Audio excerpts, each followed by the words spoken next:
stop the transcription because the AI and my accent don't play well together. Too many awkward moments while teaching. Okay, so welcome everyone. This is our Behavior Analysis Journal Club. My name is Thanos Vostanis. I'm a lecturer here at the Tizard Centre, where we have postgraduate courses focused on supporting individuals with intellectual and other developmental disabilities. As part of our work, we've got 2 ABAI verified postgraduate courses in applied behavior analysis and positive behavior support. And as I'm sure many of you know, and for those of you who do not know, we organize this journal club. We try to do it monthly so that we can get good colleagues from across the globe to disseminate the really, really good work. Now, today, I have the pleasure of having Dr. Kent Corso presenting to us, and I've got a really good reason for inviting Kent. I'm very, very happy to say that we've got a conference that is going to take place in June, and Kent is one of the best people to help us plug the conference. So if I quickly share my screen just to say we are very happy to have the first International Precision Teaching Conference organized by the Standard Acceleration Society. It's taking place in Ireland, Galway, the June 9th and 10th of June, and we've got the call for papers, which is open. If you scan that QR code, it will take you to the link and you can submit your work. We would love to see as many of you as possible to the Precision Teaching Conference. We are a friendly group, and we always want to promote good precision teaching work. So do consider either submitting your paper or coming along to hear our colleagues' presentations for those 2 days.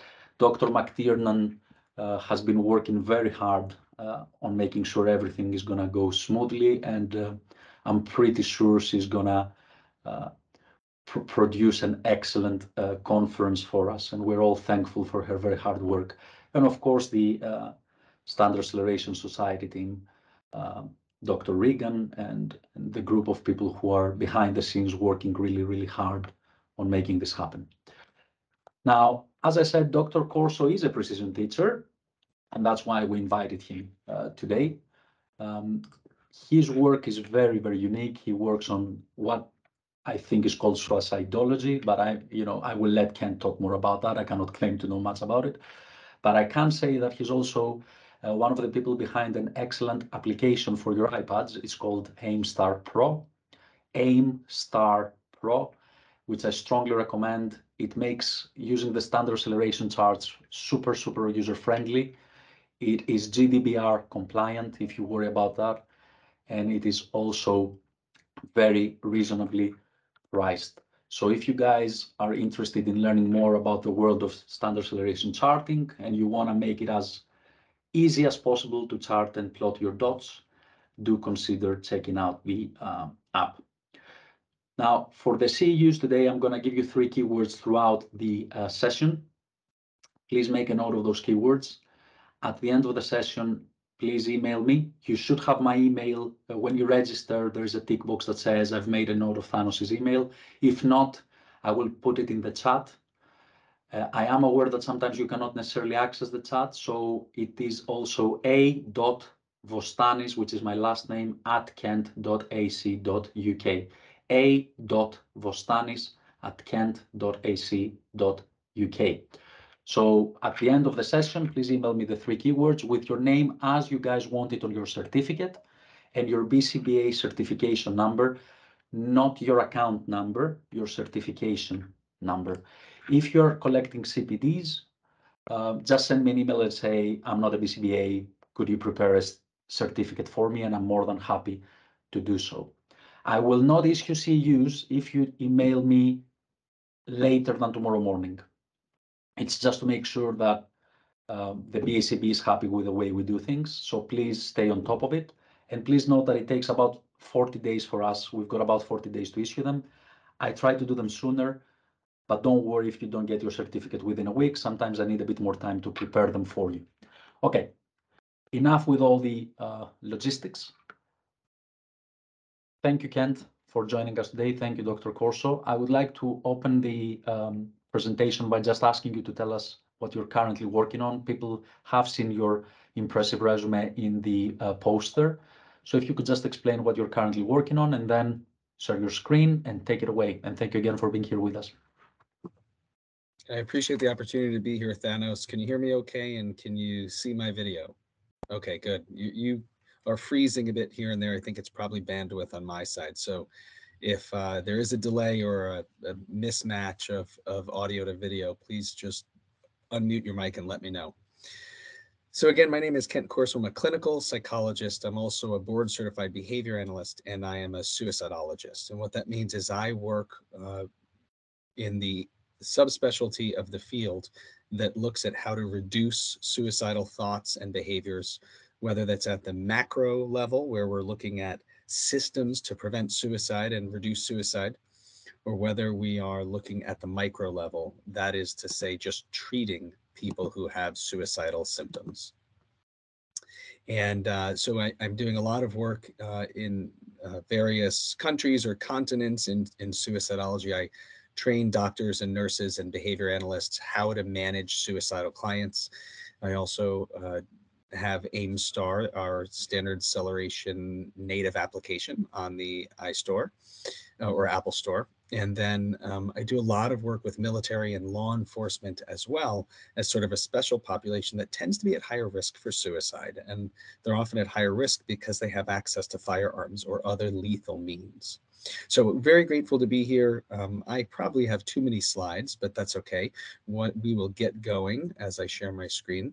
If there are any questions, please do put them into the chat box, and Thanos will be monitoring that so we can all have a meaningful discussion. Thanos, can you see my screen? I can't see you once I'm sharing my slides, so you'll have to Sorry, unmute. I had my mic muted, schoolboy. That's okay. We're good to go. We're good to go. Perfect. So what we're going to talk about today is well-being, suicidal ideation, and behavior analysis. It is very common for behavior analysis or behavior analysts, BCBAs, to focus on very specific populations. Since the 80s, there's been a very significant focus on the autism spectrum community, also developmental disabilities or intellectual disabilities. And yet there are many other applications of ABA that are not as common. Doesn't mean the science doesn't apply. It just means that there isn't the pipeline or maybe isn't the popularity for other applications. So for example, before the 80s, there were BCBAs employed in various commercialized companies, large corporations, and they were doing things like organizational behavior management, OBM, trying to enhance performance, optimize performance, increase safety, things that when you are running a large organization of thousands of people, behavioral priorities that are very important to both making sure you are being effective in your particular industry, but also minimizing harm. So our overview today involves three topics that are related, and that's suicide, well-being, and behavior analysis. We're going to start by operationalizing well-being, understanding a little bit about suicide or suicidal ideation, talk about some novel applications of ABA, and everywhere where ABA is, whether we realize it or not. Then barriers to adding value. So barriers to taking ABA and expanding it, applying it to other areas of industry of the world so that it adds value. And then things that you can do to be a part of that. One or two disclaimers. I do work for the U.S. federal government, for other foreign entities. I am here today just on behalf of myself. There are no conflicts of interest here with regard to remuneration or book sales or anything like that. I'm also on the board for the Standard Acceleration Society. And as a board member, again, there's no conflict of interest. So just want to state those up front. Okay, so how do we operationalize well-being? According to the U.S. Centers for Disease Control, well-being generally includes global judgments of life satisfaction and feelings. So when we say global judgments, we mean the way one globally judges oneself in terms of their feelings, satisfaction, and it could obviously range from something like depression or sadness to joy, elation, happiness. When we look at the World Health Organization's definition, it's a little bit different. It encompasses the quality of life and the ability of people and societies to contribute to the world with a sense of meaning and purpose. And so it's more macro, and I would argue it's more encompassing than the CDC definition.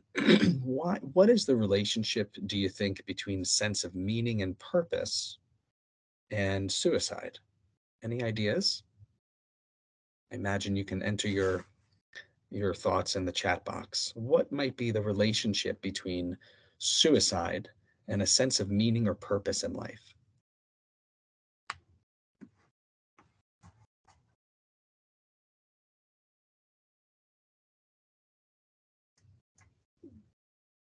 And Thanos, if we get some answers, if you wouldn't mind, sir, just reading them out. We've got answers, yes. A colleague says, if you don't have meaning or purpose, then why be here? Someone else says, if you have no sense of purpose, you might have more suicidal ideation. Reasons to stay alive is a comment there. Feeling you have no purpose, lack of meaning, purpose might lead to higher rates of suicidal thoughts. No meaning increases probability of suicide. So I think they are all revolving around that. Perfect. We've got a lot of answers. Great engagement. Sounds like they should be leading this lecture, not me. That's right on target. That's perfect. So even though some of the top triggers for suicide involve things like relationship problems, financial problems, job loss, sometimes it involves legal problems, substance abuse, a chronic health condition, or another mental health condition. Those are the most common triggers for someone to think of suicide or attempt suicide. But the common denominator under all of those life stressors is that your identity is rattled. Your meaning and purpose in life is somehow compromised or jeopardized. And so that's why when we think about well-being as a nexus to suicide prevention, the more we improve people's well-being, the lower their suicide risk, because we are helping to solidify that meaning and purpose and enhance that meaning and purpose.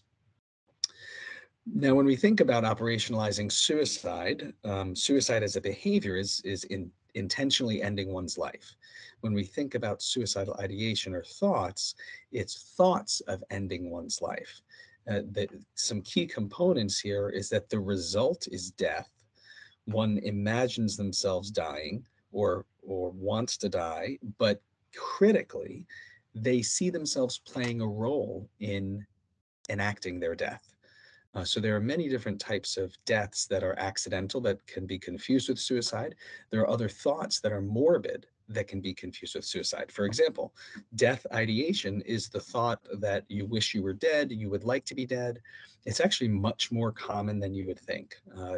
Anyone who went to graduate school has probably thought of death ideation, has had death ideation before. Anyone who has had a newborn baby, those first few nights, probably has thought of being dead or trying to get away from this overwhelming stress. And that's essentially what death ideation is about. It's being overwhelmed and wanting to escape the overwhelming circumstance. But the key is you don't think that you will be the one to cause your death. It's a more vague experience, a more vague human emotion or need to be away from your pain, whether that pain is physical, psychological, your stress. So why should we care about suicide? Do you know anyone who's ever died by suicide? Anyone personally, professionally? Why should we care? You can go ahead and put your answers in the chat box.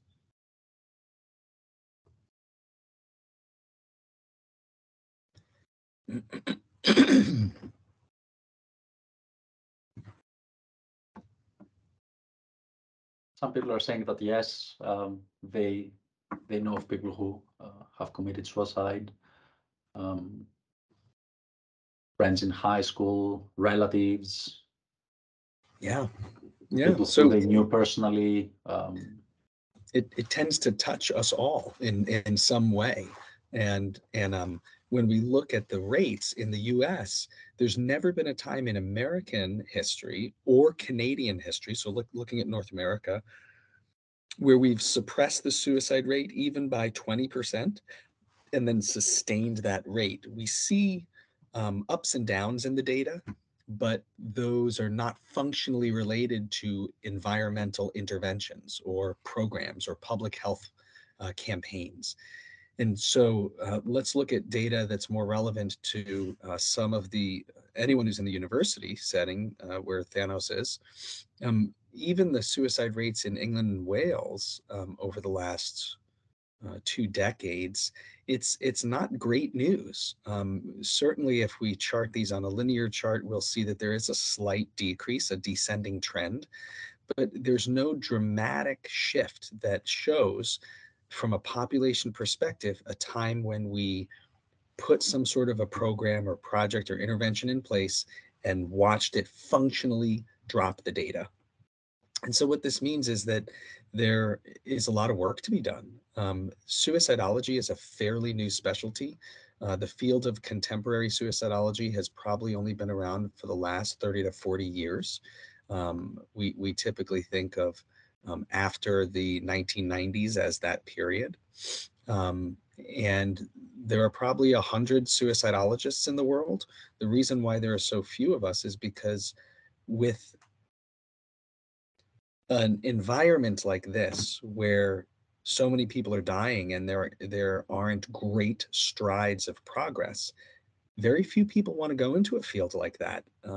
Whether they feel like it'll be a depressing specialty, I don't know. Many people are worried about risk and liability, and it tends to turn people off from working with suicidal clients or patients or getting involved in prevention initiatives.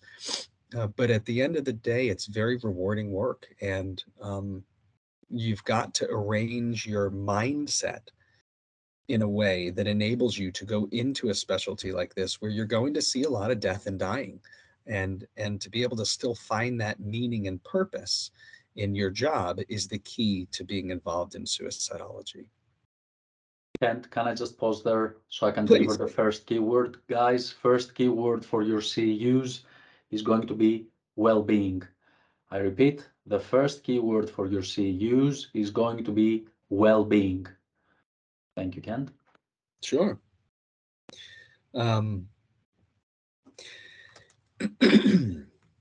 So when we think about the field of suicidology, it is wide open with opportunity. I am one of the only behavior analysts, actually, I'm the only behavior analyst I know of who's in this field. When I sort of came up through my education and training, I started where many people start, which is in the intellectual disabilities and the autism world. And I saw so much promise for the application of the behavioral sciences, applied behavioral science, to other macro issues. And so these would be more in line with both healthcare applications and organizational behavior management applications.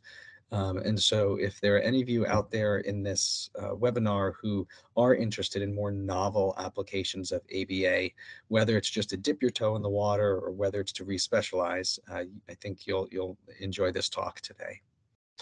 So let's talk a little bit about the difference between suicidal thoughts and death thoughts. Suicidal thoughts have a stronger relationship with suicidal behaviors than do suicidal death thoughts. And death thoughts, there are a few different synonyms: non-suicidal morbid ideation, death ideation, death thoughts. They all have the same meaning, and that is thinking of wanting to die, but not seeing yourself play a role. And again, it's very common. In fact, and this is very precise for those of you who are data nerds like I am, if this many people in the world think of killing themselves every day, only this many people actually attempt, and only this many people actually die by suicide. And so what it means is there are a lot of people who have a suicidal thought at least once in their lives, but they never end it. And so because this is such what's considered a low base rate phenomenon, meaning there are about 48,000 deaths by suicide in America every year, about 5,000 to 6,000 deaths in the UK. suicide deaths every year, because it's a low base rate phenomenon compared with the population size. It does make it hard to predict. It makes it hard to manage and to control. But I do want to be clear, suicidal thoughts are more common than you'd think. We're just not aware of it because people don't talk about it. There's a lot of stigma. There's a lot of hesitation, fear of some sort of impact to your life, to your job, being locked up.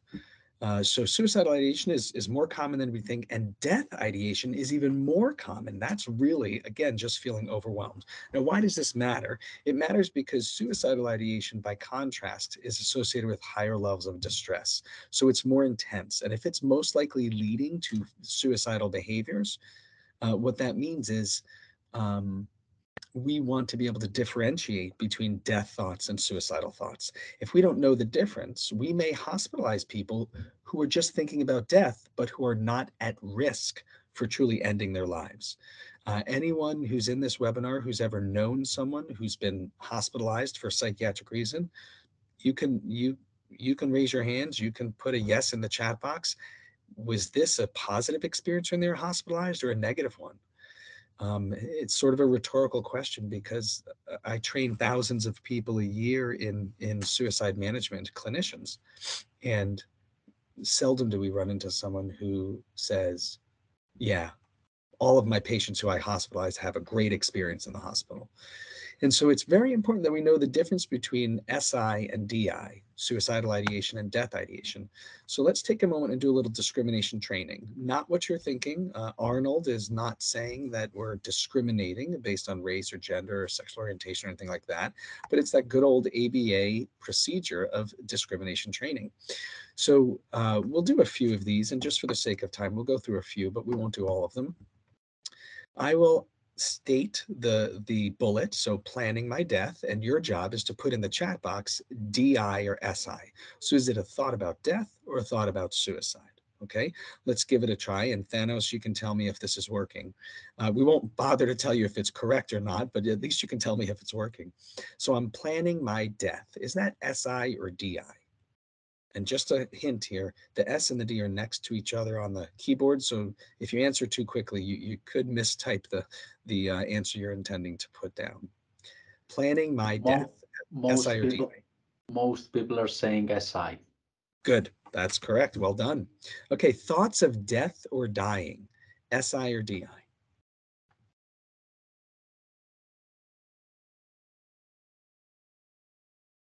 Most people are saying DI. Good, well done, well trained. Wishing to be dead, SI or DI?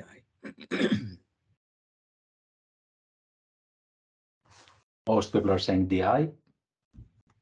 Okay, well done. Thinking about how I might kill myself, SI or DI?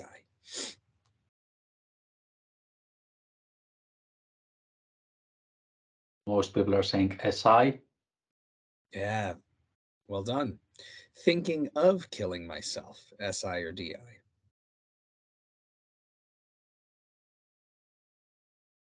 SI. Most people are saying SI. I love this choral responding approach. Yeah, that's What, amazing. what, Most say that people are saying again. SI. Say that again. I was just saying I love the choral responding approach here. Yeah. Wishing I could fall asleep and not wake up.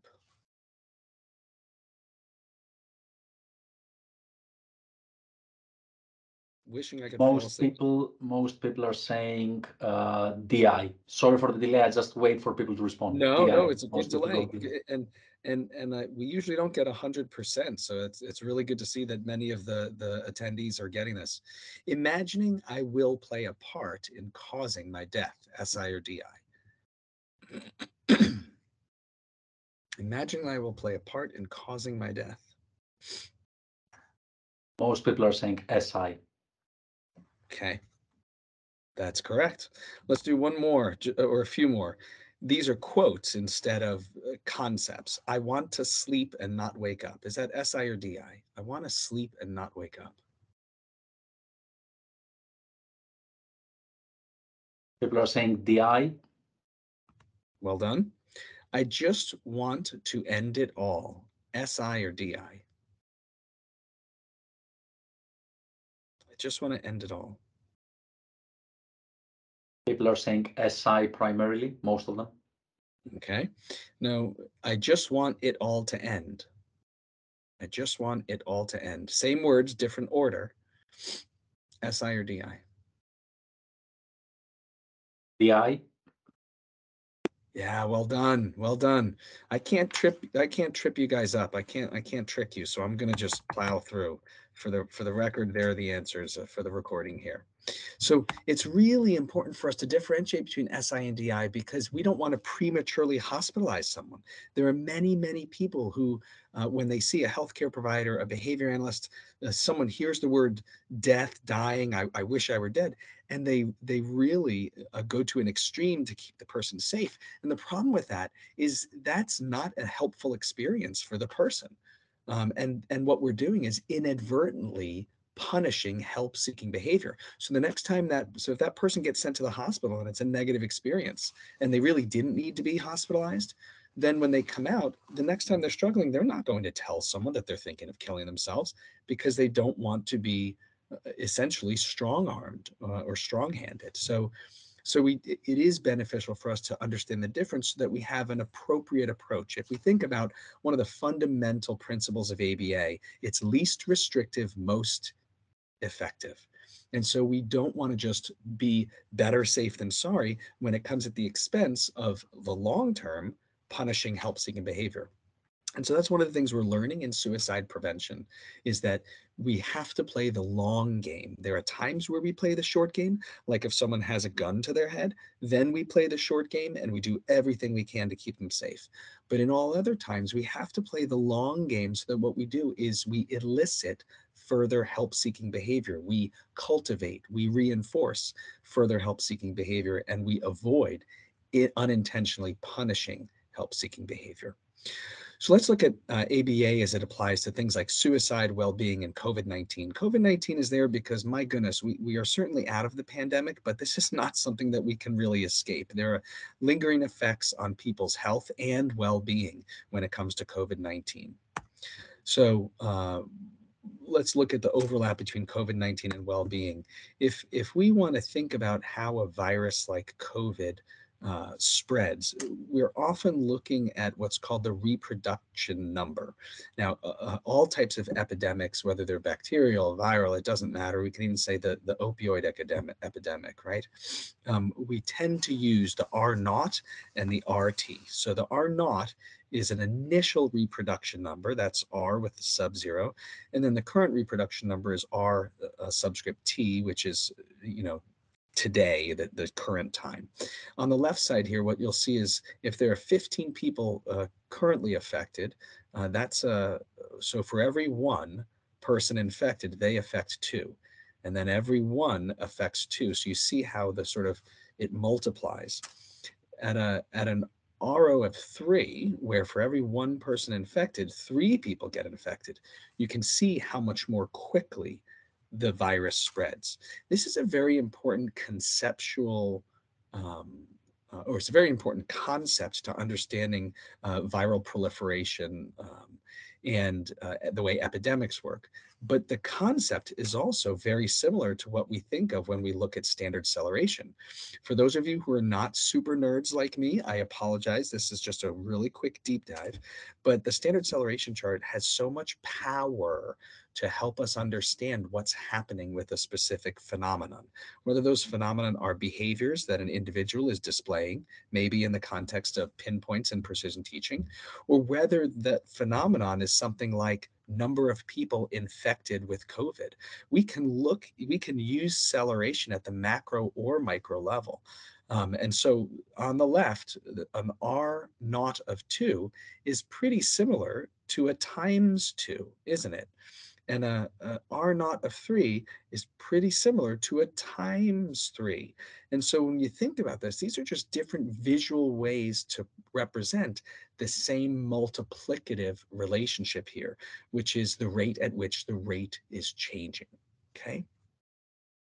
We published this article about 2 years ago now in the journal Family Systems and Health, peer-reviewed journal here in the States. It's a multidisciplinary journal, everyone from psychologists to physicians to nurses to pharmacists, occupational therapists, physical therapists, promotoras, if you're familiar with that term. And we looked at COVID data using the chart to show that we could make it more meaningful. Now we had to funnel all of the Johns Hopkins University database was the really one of the belly buttons for aggregating COVID data, and as it was reported, they would push out CSV files that anyone could access. So we connected our Aimstar API to their database, which would allow us to create standard acceleration charts instantly without ever dropping a dot. And so this is just a little sample of the interface that we created to help people analyze COVID within their particular US state or county or their country. And what came out of that was the ability to rapidly create many charts with very little effort. So for example, even a chart that has more than 20 cycles. So looking at this from a digital perspective, much more meaningful to say, okay, here's the trend for New York State for COVID infections. These are infections, not deaths. And then certainly what we were able to do in the article, I don't show these data here, but in the article we dropped in phases for what New York State tried to do to mitigate the COVID-19 pandemic. And this is just a single trend analysis using the SEC to say, okay, the bottom line is that viruses behave multiplicatively the same way humans do. The world is not an additive environment. The world is not two-dimensional, it's three-dimensional. And so our argument in this research paper was that it's much more meaningful to use exponential functions, and in this case, the standard acceleration chart, to understand the COVID progress versus looking at it from a additive or linear scale, which is what most people saw on the news and the newspapers, on websites. There was another tool that came out of a University of Illinois Champaign, where you could toggle between a exponential function or linear function. And if you look at this dashed line, this is basically times 1.35. So this is essentially a non-standard version of the standard acceleration chart that other scientists were using as well. This even affected social media, where we had a new Facebook group stood up that had over 2,400 members. It now, I believe, is up to about 4,000 members. They are a heterogeneous group of professionals and students who are just interested in the chart and COVID-19. The reason I'm showing you these things is because ABA is everywhere, and can be a solution for everything from well-being to social behavior. So for example, there's a semi-logarithmic chart used on this website, chicagodata.org. This was a site that was stood up over 10 years ago by a group of people, and their purpose was to show people what was going on in their community to spur social activism. So they'd show crime rates, they would show theft, arson, accidents, and what they would then see is in public hearings and other community gatherings, people would be using these data to encourage their elected officials to make different decisions to improve their communities. So when we think of well-being having to do with a sense of meaning and purpose, or we think of well-being as someone's subjective state of joy, there's a nexus here to how we use data to get involved. And that sheer involvement, of course, can be our sense of meaning and purpose in life. So that's just a little bit on the overlap of what we've been working on with COVID and well-being. Let's look at suicide and well-being. We talked a little bit about suicide earlier. It is a very dynamic state. It is a very temporary state. Most people well, let's do this as a true or false. So true or false, the vast majority of people who attempt suicide once and live will attempt again. put a T or F in the chat box. The vast majority of people who attempt suicide once and live will attempt again. Is that true or false?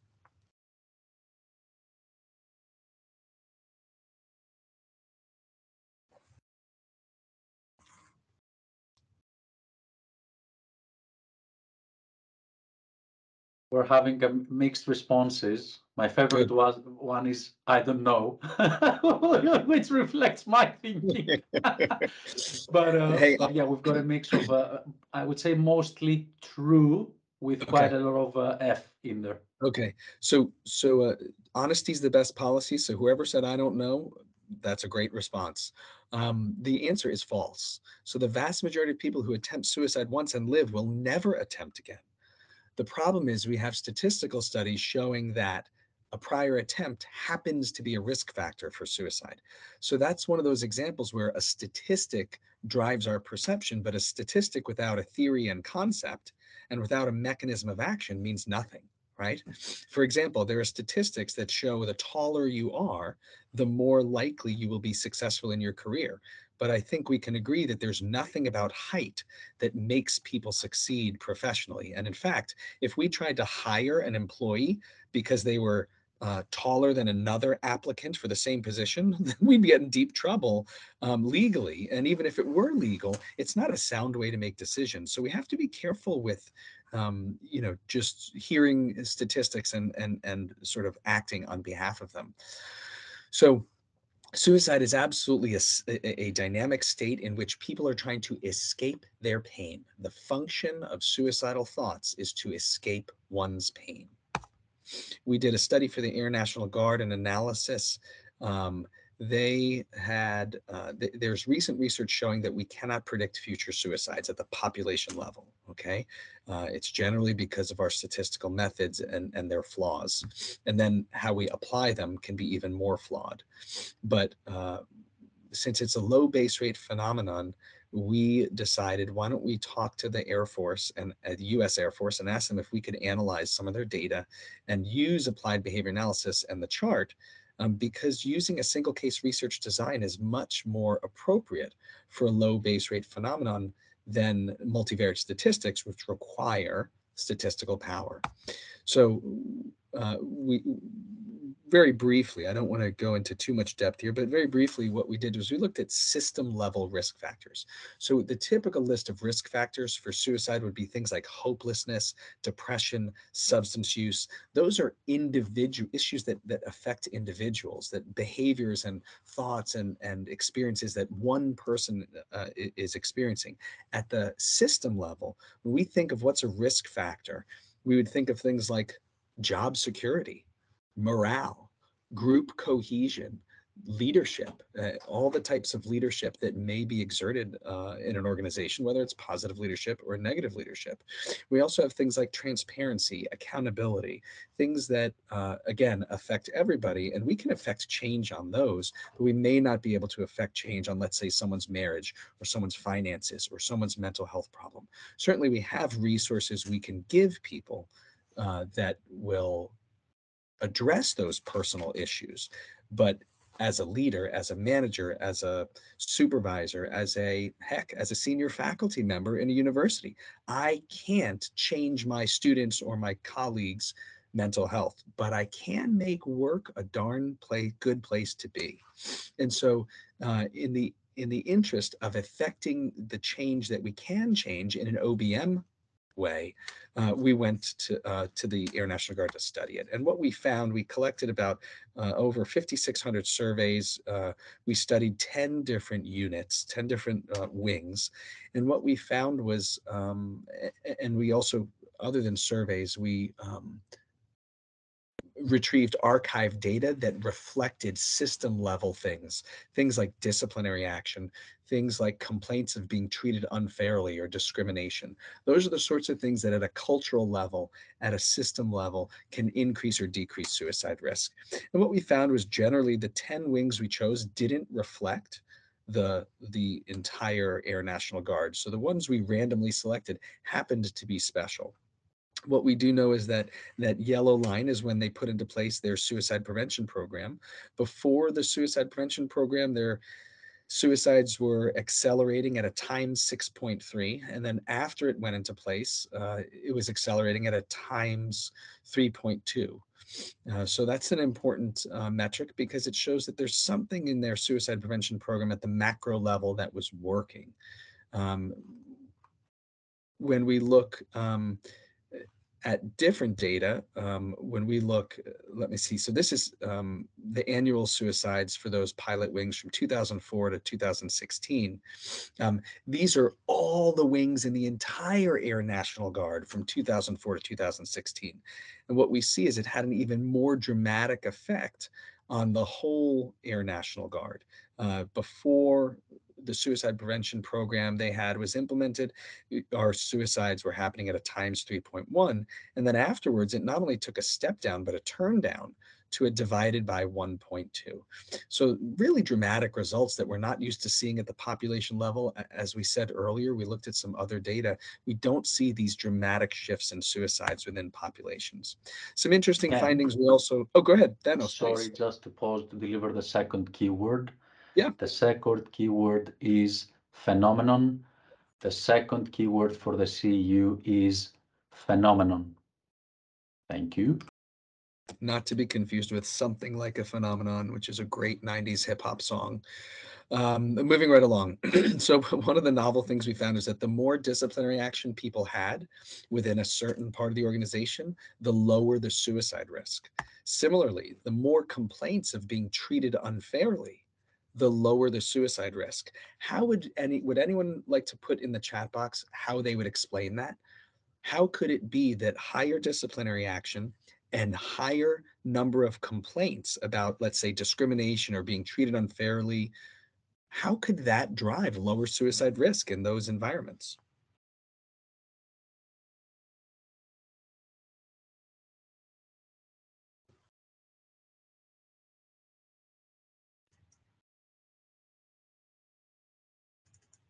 Some people are saying obtaining attention. Staff felt comfortable to speak out. More SPs means higher frequency of suicidal ideation because they were motivated to fight against the punishment, resolving issues, being open. Some people are saying control, potentially purpose or determination, open, safe workplace, communication, more support as a reactive practice after the discipline. Feedback, improve performance and purpose, creates an establishing operation for living by addressing ambivalence. That's great. Yeah. Yeah, that all of that is true. And that what particularly jumps out is the openness to raising concerns. So whoever mentioned ambivalence, we don't really have time to touch on this today, but suicide is a state of ambivalence. People who are suicidal don't really want to die. They just don't want to live with their pain. And so they think about living and dying multiple times during the week or the month. And so if there's an environment, a culture socially where it's okay to seek help, then we see people at lower risk for suicide because they are seeking help. If we see higher disciplinary action, we conclude that there's higher accountability, that we have leadership who are more dialed in, they're caring more. It's a more fair environment potentially. And those kinds of things make people feel much more safe and that it's okay to reach out if something goes wrong. So I want to share one more example, and then we've got to wrap up. It looks like we've got about 13 minutes left. So we also did a peer-to-peer intervention in the U.S. Air Force. This project wrapped up just last year. There was a base that had the worst suicide record in the entire Air Force worldwide. They had a lot of commercial interests and other scientific, more benign scientific interests knocking down their door to help. There are not enough mental health providers in any country to serve the mental health needs of its population. And so they hired some suicidologists. They hired Dr. Craig Bryan at Ohio University Medical School the Ohio State University Medical School. They hired him to help them with the problem. And so we were able to work with him, and using a peer-to-peer intervention, we're going to do a close-up of this just so you can see. But we looked at suicide attempts and suicides in the Air Force, and then suicides and suicide attempts at this particular base. The base is called Whiteman. And so if we zoom in, what you see is that the suicide attempts and suicides at this one base, the acceleration was much higher than the Air Force as a whole, suggesting that there was the rate was changing at an increasing rate more than the garden variety Air Force base. When we put into place a peer-to-peer intervention, so these are just regular airmen doing a crisis response plan with each other, learning how to be empathic and listen, learning how to reflectively listen, and then help a peer go through a crisis response plan, which, according to the research, a crisis response plan can reduce suicide attempts up to 76%. So it's a highly effective intervention. And it essentially consists of teaching people how to self-manage their thoughts and feelings so that they don't end up engaging in suicidal behaviors or attempts. And these are, if you've ever read Nunn and Azrin's Habit Reversal Training, Nate Azrin and Greg Nunn, this is work from the 70s and 80s. It functions the way habit reversal training functions. Is we think of suicidal thoughts and behaviors as a chain, and we sort of go to the earlier parts of the chain and change the antecedents so that the chain doesn't happen. And the key take-home point here is that at baseline, here were the acceleration rates. The purple and orange are just very specific units within this base. The yellow is the rest of the base without those units. The dark blue is the base itself, and then the red X is the Air Force itself, and the X's stand for suicides. And what we see is that after 5 quarters of this P2P intervention, obviously the red didn't change. The US Air Force as a whole didn't change because the intervention was only happening at this one base. But what you'll see is that at a baseline of times 6.0, this particular orange unit ended up at a times 4.4. Likewise, the base as a whole started at a times 3.9 at baseline, and then after 5 quarters of this intervention, at times 3.5. If we look at the purple unit, it started at a times 4.2 and ended at a times 2.8. If you see a temporary bump up here in the acceleration after 2 quarters, my guess is it's because we're looking for the problem more, and so we saw more of it because we were looking for it more. So that's really kind of an artifact that is relevant to the procedure itself. But over time, we did see that with this peer-to-peer intervention, we got reduced suicide risk and reduced suicide. So really successful. It's currently in press. So I think we've provided you the reference for future reference for yourself. Look, ABA is everywhere. It is underneath the surface, even if we don't realize it. And so my encouragement whenever I do any kind of webinar or academic discussion is to encourage people to use this science and leverage it wherever you are. There are many opportunities to add value in ABA. This is just a list of the different SIGs that ABA International has. There are many, many other applications, but as you can see, this ranges from sexual behavior to the arts, to autism, to neuroscience, to gambling. So our science is so agnostic in terms of how we apply it. Oftentimes we see barriers to expanding ABA's reach, and those include people being sort of rigid about mentalism and not wanting to sort of work with others who can't adopt the ABA framework. And that's really not helping us. We've got to speak other people's languages, and at best, we have to translate our language to the environments in which we're working. So how do you do this? So avoid touting ABA at the expense of other behavioral sciences. Don't exclude or insult. Be inclusive, right? We are at a time in this world where we are trying to do more around inclusivity. If anything works, if any kind of program works, it has to be operating via behavioral principles or it wouldn't be working. Translate mentalistic treatments or programs down into their active ingredients. So if there's something that works, but it's mentalistic, convert it to ABA speak so that we can disseminate it. Disseminate ABA everywhere you can. I strongly encourage you to publish in non-ABA journals, not because they're not good journals, but because that's like preaching to the choir. So if we really want to disseminate our science, we've got to cross-pollinate and get our concepts into other circles. That is to say, academic circles and applied circles. The pipeline for ABA tends to be restricted to the autism world and the intellectual disabilities world. So sponsor or seek grant funding for other experiences so that we can create a pipeline that is much more diverse and inclusive. Provide more training internally or connect to others outside of ABA, like police agencies. In the States, we have the Center for Deployment Psychology that can provide you some opportunities for training that are not going to be branded ABA, but they are very behavioral in their foundation. If you need pretty charts, this is a shameless plug for our app on the Apple Store. If you're going to Galway, hope to see you there. And we're hoping to have a table for AimStar Pro. Either way, I'll be there.